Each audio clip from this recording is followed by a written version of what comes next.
Ok, então, prosseguindo, temos aqui diversas perguntas, vamos procurar responder com objetividade, dentro daquilo que é o nosso entendimento, né? Então, a primeira pergunta é, tá?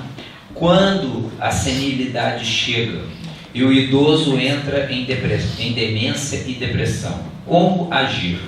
Como apoiar com dignidade sem ferir sentimentos? Em qualquer momento, nós devemos compreender que a enfermidade, que seja ela no seu aspecto, na sua versão orgânica, física, seja ela no seu aspecto mental, emocional, chega, é o momento de nós apoiarmos, é o momento de nós auxiliarmos, de nós ajudarmos esse nosso ser querido. No momento em que a pessoa, no nosso grupamento familiar, começa a dar sinais, indícios de que encontra-se num processo demencial, encontra-se num processo de perda de capacidade, nós devemos conduzir esse familiar querido aos serviços de assistência médica. Aqui, utilizando as palavras demência, depressão, às vezes nós julgamos que é uma depressão, às vezes não é. Às vezes a glândula tireoide, por exemplo, deixou de funcionar. A pessoa faz um hipotireoidismo, não está diagnosticado, aquilo leva um processo de depressão, um processo de embotamento mental, de confusão mental. O médico precisa avaliar, fazer um exame clínico, exames complementares que entender serem necessários. É um problema de saúde orgânica, né? Que não acontece só no idoso, pode acontecer em qualquer pessoa. Nós pegamos isso em crianças, nós pegamos isso na infância.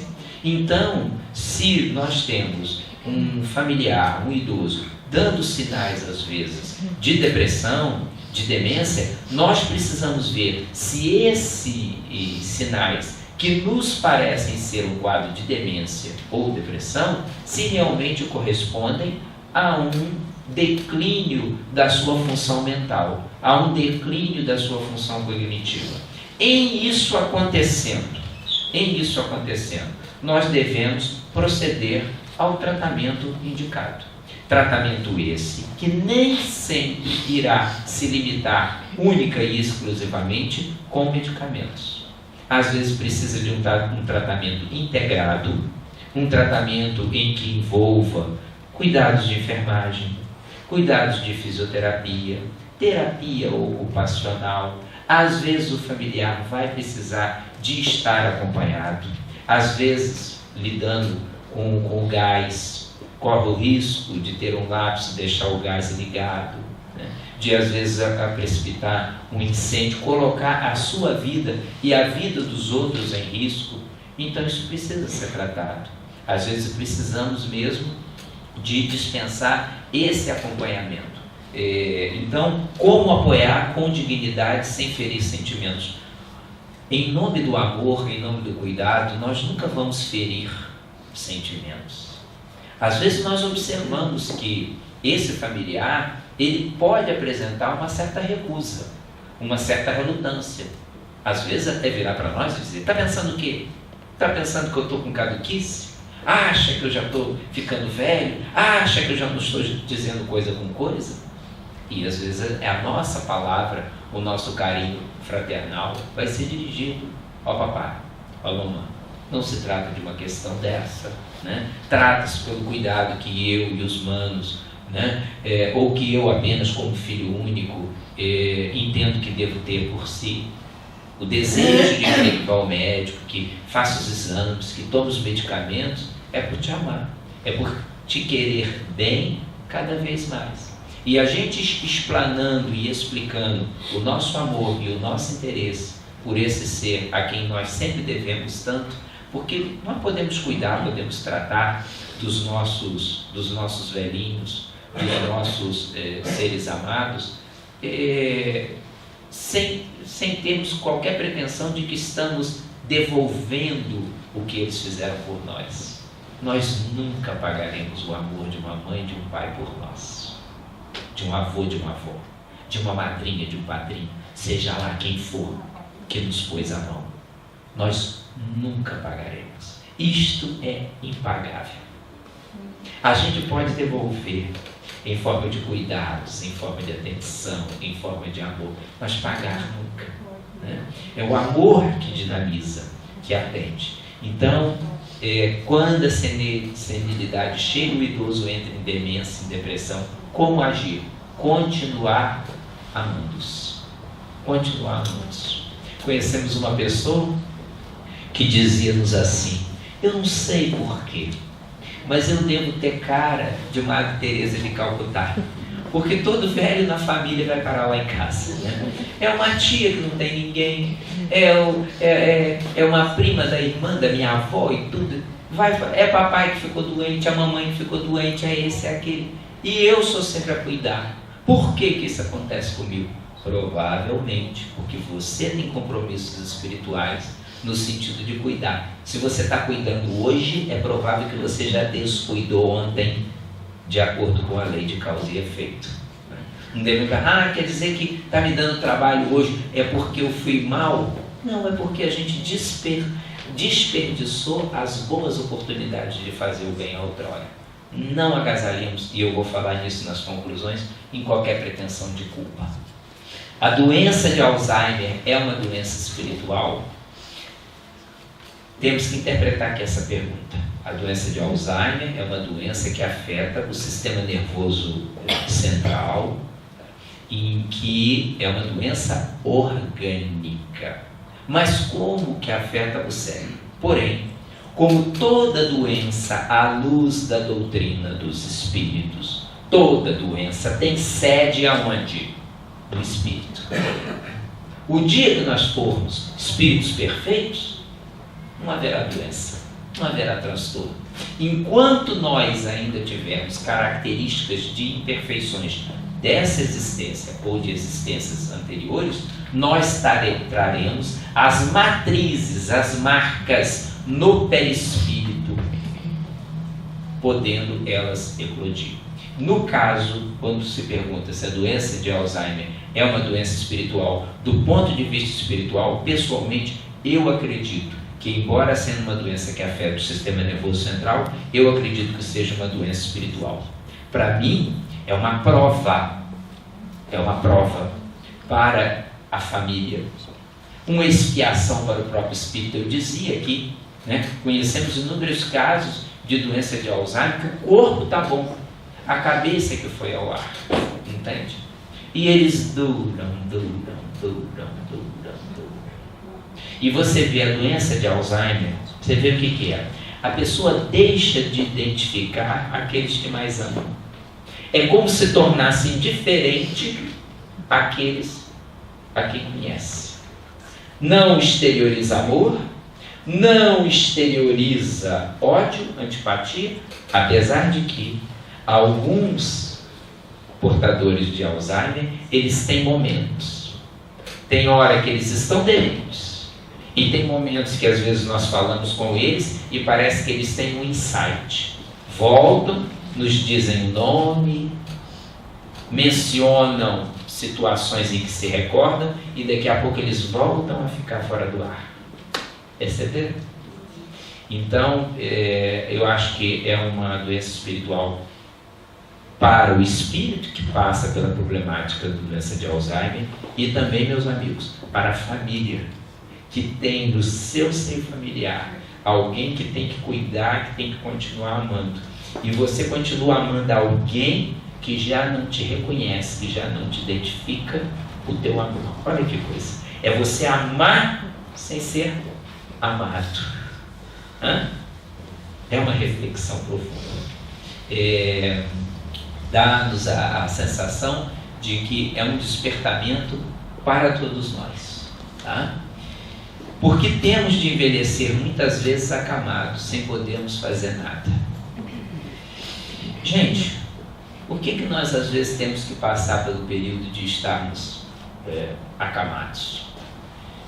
É uma prova, é um processo de educação para a nossa alma, educação espiritual. Às vezes nós vamos trabalhar ali as palavras mágicas, Vocês conhecem as palavras mágicas? Nós trabalhamos as palavras mágicas no nosso departamento de evangelização infanto-juvenil, que é, por favor, muito obrigado, com licença e desculpa. São as palavras mágicas que nós ensinamos às crianças. E elas perguntam-nos, por que são palavras mágicas? Porque estas palavras vão te abrir todas as portas do mundo.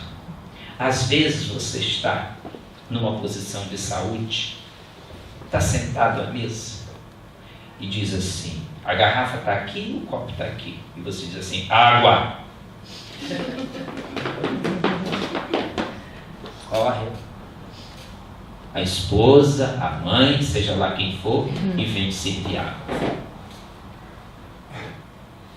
Às vezes nós encontramos posições assim. Encontramos posições em que nós reclamamos porque a temperatura da sopa não está adequada ao nosso gosto. Como é que tu és capaz de me servir a sopa assim? Não quero, hoje eu não como. E às vezes a gente está lutando numa posição de dependência dos outros. Dependência para ser lavado, para tomar banho. Dependência para te darem comida na boca. Dependência para poder pedir, por favor, dê-me o comprimido para a dor, que eu estou com dor agora. É forma de nos trabalharmos a alma. É forma de exercitar em nós a humildade. Ao invés de eu dizer água, eu digo, se faz favor, meu filho, quando puder, traz-me um copo d'água. É uma forma de trabalharmos a humildade. Às vezes, as pessoas perguntam, por que temos de envelhecer muitas vezes acamado? Às vezes, nós não estamos envelhecendo acamados, mas estamos passando pela vida por um momento de dependência. Estamos cheios de saúde, vamos na estrada, temos um acidente qualquer, nos fratura as duas pernas. A gente vai para cima da cama. Aquele trabalho, aquela vida corrida, aquela coisa toda, de uma hora para outra para. E a gente vê o que é a fugacidade da vida, ou a fugacidade da saúde, de poder ir e vir. Então isso é um treinamento. Penso que muitas das vezes é para nos treinar em nós a humildade, a capacidade de poder pedir, de poder agradecer, de pedir desculpa. Desde muito jovem, desde muito criança, pelo fato de ter sido levado para uma casa espírita, que tinha um trabalho social muito grande, eu me recordo que visitávamos o pensionato dos velhinhos. Era um lar, mas era um lar muito pobre. Pensem numa coisa pobre. Era muito pobre. Os quartos tinham que ser partilhados, as acomodações tinham que ser improvisadas. E o que nós íamos lá fazer? Nós íamos fazer uma visita de solidariedade. Então tinha alguém que manipulava bem o violão, tocava o violão, nós cantávamos umas canções, estavam com eles alguns minutos e tudo.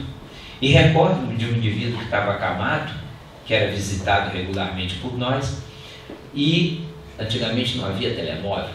O telefone tocava na secretaria, a pessoa saía correndo para poder atender. Na hora que ele estava para dar a sopa, era final da tarde, ele tinha que dar a sopa, a tempo e a hora a todos. Poucos funcionários, toca o telefone. Aí ele olha para a gente, olha para o paciente e pergunta assim, você me permite atender o telefone? E o paciente diz assim, claro que eu permito. Ele pousa a sopa e sai correndo para atender o telefone. Então ali, nós como jovens observando aquilo, quando o outro senhor saiu, o paciente dizia para a gente, eu tenho todo o tempo do mundo. Como é que eu não vou esperar? Eu como quando me dão.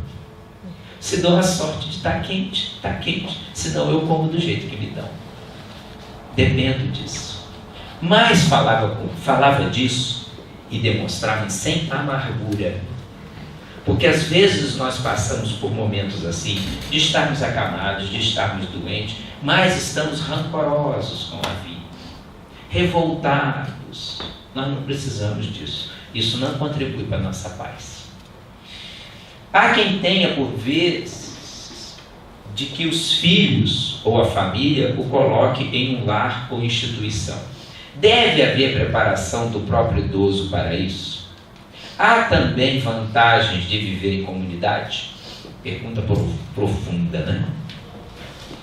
Há quem tenha por vezes, né, de que os filhos ou a família o coloquem num lar ou numa instituição. Às vezes acontece, né? E a gente vê a importância da família, né?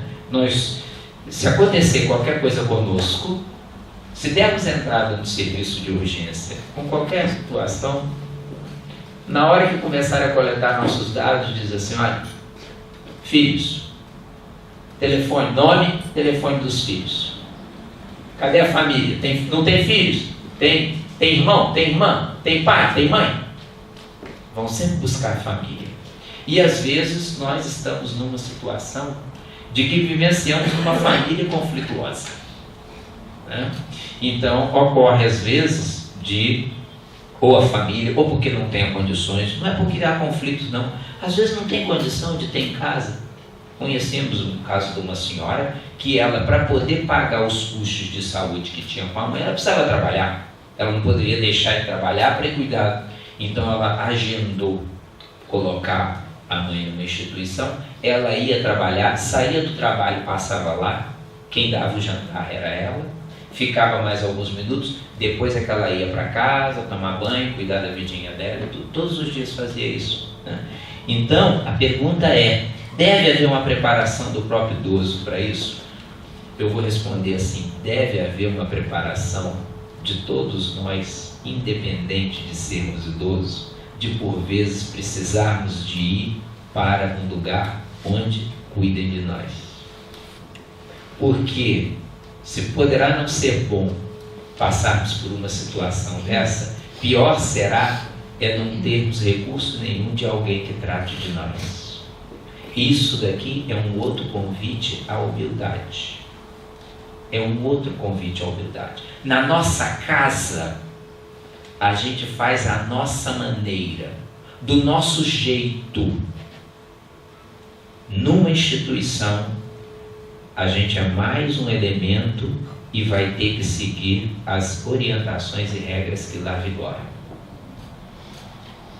A gente vai tomar banho na hora que a equipe do pessoal passa para dar banho. Hoje eu não quero tomar banho. Agora eu não quero que me lave. Passa bem até amanhã, vamos lavar o outro. Vamos para. Não como isso. Olha, é o que tem.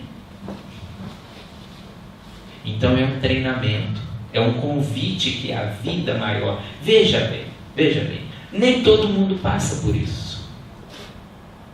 Tive a oportunidade de estar recentemente com um confrade espírita, que ele me disse do tempo, eu com 85 anos, eu há 7 anos optei por ir viver numa instituição. A família refilou muito e tal, mas eu entendi por bem que deveria para lá viver. E aos 78 ele foi. Faz uma vida normal, tem as suas atividades, mas foi do entendimento dele. Então eu vou responder aqui dizendo que todos nós devemos estar preparados na vida para uma situação em que podemos precisar dos outros, né? É um treinamento à nossa humildade. Diz o Livro dos Espíritos, quais as maiores chagas da humanidade? Responderam-nos os imortais, o orgulho e o egoísmo. Então às vezes a gente tem essa situação de passar. O que a gente deve procurar fazer é que a nossa vida seja uma vida de serenidade diante da consciência. Eu estou fazendo o que eu entendo que é o melhor, eu estou dando o meu melhor. Hoje que eu tenho saúde, eu estou sendo útil ao próximo. Hoje que eu estou bem, eu estou ajudando quem não está. Agora que eu posso fazer a caridade, eu estou amparando esse ou aquele. Isso nos traz uma consciência de paz. Há também vantagem de viver em comunidade? Eu acredito que sim. Eu acredito que sim. De viver em comunidade. De não nos fecharmos. Observa bem. Atendendo o ciclo da vida. Nós queremos um filho, engravidamos, trazemos esse filho dentro da barriga, damos-lhe o peito, lavamos, limpamos, damos vacina, damos de comer, acompanhamos o seu desenvolvimento. E por muito que esse filho seja amado, que nós tenhamos todas as condições do mundo, que não precisemos de dizer assim, não, o meu filho vai ter que ficar com alguém para que eu possa ir trabalhar. Chega uma hora que a gente diz assim, bem, essa criança precisa de socialização. E a gente tem que levar a criança para onde? Para a escola. Para entrar na bicha, para aprender a lavar a mão antes de comer, para aprender a pedir desculpa, para poder não ultrapassar a frente do coleguinha. A vida passa, a vida cresce. Nós tornamos-nos donos do nosso nariz, já pomos e dispomos, já trabalhamos, aí fazemos a nossa casa, fazemos desse jeito, fazemos daquele e tudo, né? E por vezes chega uma outra altura na vida, já numa idade mais avançada, que embora tendo todos esses recursos, às vezes a gente não tem essa independência total. E aí vamos precisar novamente a viver em comunidade, aprendendo. Nada de isolamento. Quem de nós não gostaria de ter sempre alguém que falasse conosco? É verdade. Mas nós também devemos gostar de falar com os outros. Tá? Eu queria tanto que alguém viesse para conversar comigo. Ótimo. Mas seja você aquele que vai conversar com alguém. Né? Experimenta chegar ali no hospital e perguntar lá, olha, quem é aqui que nunca recebe visita? Vocês sabiam que alguns hospitais têm dificuldade em localizar a família para poder vir buscar os pacientes quando eles estão de alta? E é um problema tê-los no hospital, porque a pior infecção que você pode agarrar é no hospital, a infecção hospitalar. Porque os bichos que estão lá estão cheios de vitaminas, cheios de antibióticos que já tomaram, que já experimentaram e tudo mais. O que hoje a gente opera, 1, 2 dias a gente está colocando fora do hospital? Risco de infecção hospitalar. Agora você imagina você viver dentro de um hospital, tendo às vezes família, que às vezes não vai te buscar quando você já tem condição de vir embora. Não é 1 nem 2 casos. A grande questão, a grande vantagem que o Espiritismo nos tem é que pela roda da vida, pela reencarnação, hoje a gente está fazendo, amanhã a gente está recebendo. Agora a gente está distribuindo, amanhã a gente está recolhendo. A semeadura é um chavão na doutrina espírita. Semeadura é livre, colheita é obrigatória. Ninguém vai colher cenoura se semeou batata. Quem semeou cenoura vai colher cenoura. Quem semeou batata, colhe batata. No que se refere aos conflitos sociais, como se age quando se é confrontado com atitudes de indiferença devido a ciúmes e inveja? Gente, nós não podemos valorizar situações como essa. Mas eu tenho uma vizinha que é terrível. Eu tenho um colega de trabalho que é invejoso, ele está doido para tomar o meu lugar. Porque vai ganhar mais, porque vai poder mandar, porque vai poder rir da minha cara. Nós não devemos valorizar. Nós não devemos valorizar o mal que por vezes nos querem. Porque quem às vezes deseja o mal, quem às vezes tem inveja, quem às vezes tem aquela atitude de sentir-se mal pelo bem do outro, isso é que é inveja. Isso é que é inveja. Fulano está com um carro novo. Que bom. Olha só, que bom. Que ele seja útil o carro. Que ele seja muito feliz. Fulano está com um carro novo. Onde é que arruma o dinheiro? Deve ter roubado. Ah, é novo? Já vai aparecer um risco. Olha só que coisa terrível, brutal. Fulano está com um carro novo, que Deus o abençoe. Fulano foi promovido no trabalho, que ele prossiga alcançando os seus sucessos, suas venturas. Sentir mal pelo bem dos outros demonstra o quanto nós estamos mal. A infelicidade não está no outro a quem nós desejamos mal. A infelicidade está na gente. A infelicidade está em nós. Ah, mas as pessoas não gostam de mim.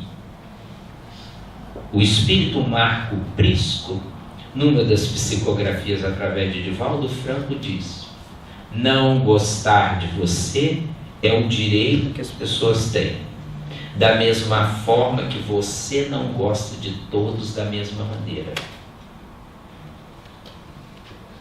E é verdade. Nós temos laços de afinidade, simpatia, né? Temos mais afinidade com uns, menos afinidade com os outros. Não podemos estar, e aqui estão todos os meus amigos, ali estão todos os meus inimigos. Que isso? Nós devemos compreender. Às vezes as pessoas não gostam da gente. Eu dizia ontem à noite que certa feita uma pessoa foi à casa espírita e ela estava muito incomodada. Por que ela estava incomodada? Porque ela gostava muito de mim. E ela ficava intrigada de dizerem que eu era espírita. Não pode ser uma pessoa tão boa, eu gosto tanto dele. Não pode ser, meu filho. Um dia ela foi ao centro espírita, tomou coragem, rezou a todos os santos e lá foi. Foi, assistiu a palestra e tudo mais, e viu? No dia seguinte ela veio me dar um abraço. Mas eu estou tão feliz, porque eu fui lá no centro espírita e lhe vi. Eram muitas pessoas, não consigo ver todas as pessoas que vão ao centro numa reunião pública. Eu sou tão feliz. Eu falei, por que você está tão feliz? Porque eu descobri que o senhor é espírita e o senhor é normal. Você achava então que eu era anormal? Tinha dúvidas, mas agora está tudo esclarecido. Por que eventualmente ela ficava incomodada? Porque ela fazia um juízo de valor a meu respeito. Como também, às vezes, as pessoas não gostam de fulano. Por quê? Porque fulano é evangélico. Porque fulano é protestante. Porque fulano é ateu. Por quê? Não é da nossa alçada, não é? Então nós devemos nos respeitar. E a proposta do Espiritismo é respeitar todos os outros credos, até aqueles que não têm credo nenhum. Quando morrer, posso encontrar o meu marido e outros familiares e amigos? Com certeza. Essa mensagem é a mensagem de consolo e esperança da doutrina dos Espíritos. Nós vamos reencontrar os nossos seres amados.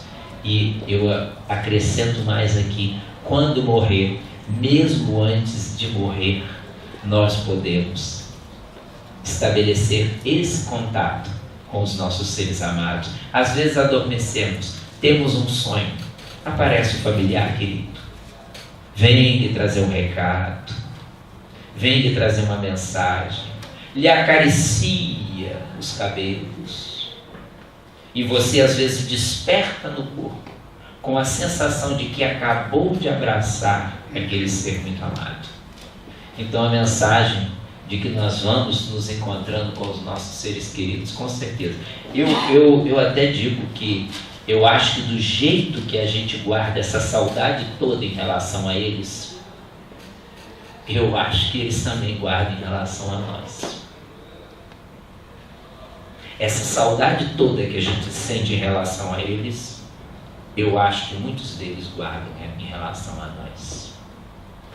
Não é o fato de estarem desencarnados, de terem morrido, que deixaram de nos amar como amavam.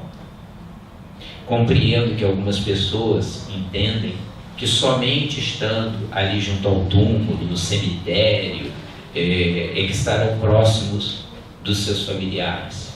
A doutrina dos espíritos, no livro dos espíritos, sobre funerais, comemoração dos mortos, explica que ali está um simbolismo dos restos mortais, daquele ser, né, que passou pela terra. Porém, eles prosseguem vivos dentro dos nossos corações, da mesma forma que eu acho que a gente está vivo dentro do coração deles. Quando desencarnarmos e regressamos à pátria espiritual, poderemos não encontrar alguns dos nossos entes queridos, mas sim estar na sintonia de outros espíritos que até então não conhecíamos enquanto encarnados? Também. Quantos espíritos, quantos seres amados que já conviveram conosco em outras reencarnações e que continuam nos acompanhando, não tendo reencarnado agora conosco? Perguntar se você conhece, sabe como é que é a cara do seu anjo de guarda? Você sabe como é que é o jeito do seu espírito protetor? A grande maioria provavelmente vai dizer assim: olha, eu faço uma ideia, mas certezas eu não tenho. Quem é que vai nos receber no mundo espiritual? Nossos anjos de guarda. Depois da morte, e o livro dos Espíritos fala que nós passamos todos por uma fase de perturbação espiritual. Perturbação espiritual não quer dizer obrigatoriamente sofrimento espiritual. Perturbação espiritual é uma fase em que nós não sabemos muito bem o que aconteceu. Sofremos um acidente, desencarnamos num acidente, acordamos. O que nós pensamos? O que aconteceu? Eu ia no carro. Será que eu estou no hospital? Será que... Estou vendo aqui? Não é? É aquela surpresa. Alguns às vezes adoecem, ficam doentes durante longo tempo, têm uma doença grave, têm a percepção de que desencarnaram. Será que eu morri? Mas como é que eu morri se eu estou vivo? Se eu estou aqui me sentindo tão bem? Se eu estou aqui nesse ambiente tanto de paz? Então essa perturbação espiritual é uma fase de confusão mental, em que o espírito não sabe muito bem se desencarnou ou não. Passado esse período, nós vamos ter uma reunião no mundo espiritual. Reunião? Com quem? Com os familiares que morreram antes de nós? Não obrigatoriamente. Nós vamos ter uma reunião com o nosso anjo de guarda, com o nosso espírito protetor. Vai nos chamar e dizer assim: anda cá. Anda cá, porque a gente tem que ter uma conversa. Você, quando foi para a Terra, você foi com essa tarefa, com essa missão, com esse compromisso. Agora está na hora da gente bater um papo. Vamos ver o que você fez, o que você realizou, como é que você reagiu diante desse contratempo, daquela facilidade. E aí a gente vai botar o pingo nos is. Eu tenho pessoas amigas que me dizem assim: Lutênio, eu estou aguardando essa reunião, porque eu vou falar para o meu anjo de guarda que teve alturas que eu acho que ele não esteve lá.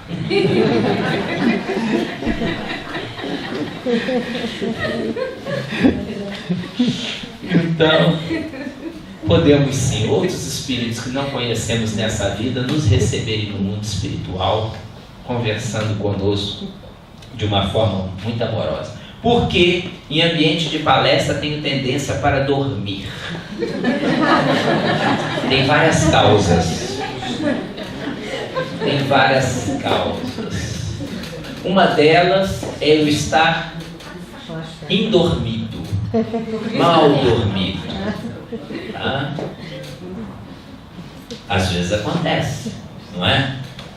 Há pessoas que precisam de 6, 5 horas, estão muito bem de sono. Outros precisarão de 7, 8 ou mais. Se eu estiver mal dormido naquela ou das noites anteriores, se eu tiver trabalhado um número excessivo de horas, né, estiver precisando de descanso, isso poderá me dar vontade de dormir no momento em que eu estou ouvindo a palestra no centro espírita. Aí começam a falar de Jesus. Aí eu começo a relaxar. Mas daqui a pouco já estou do outro lado.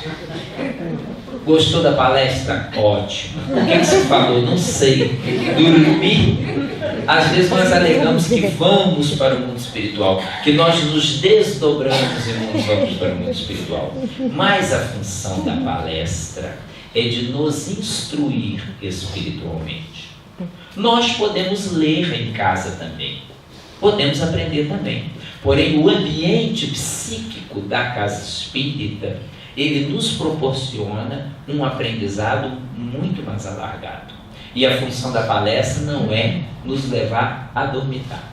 Ocorre, por vezes, que espíritos que não estão interessados nos conhecimentos que nós vamos adquirir, eles nos induzem à hipnose e à distância. Nem todo espírito pode entrar na casa espírita. Os guias, os mentores, deixam eles magneticamente lá fora. Às vezes ocorre que eles escutam o teor da palestra lá fora, como se tivessem microfones e as pessoas que estivessem na praça estivessem me ouvindo.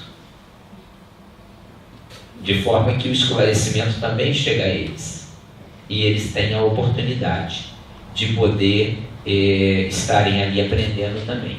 E por vezes tentam nos induzir ao sono para que a gente não aprenda o esclarecimento que está sendo dado.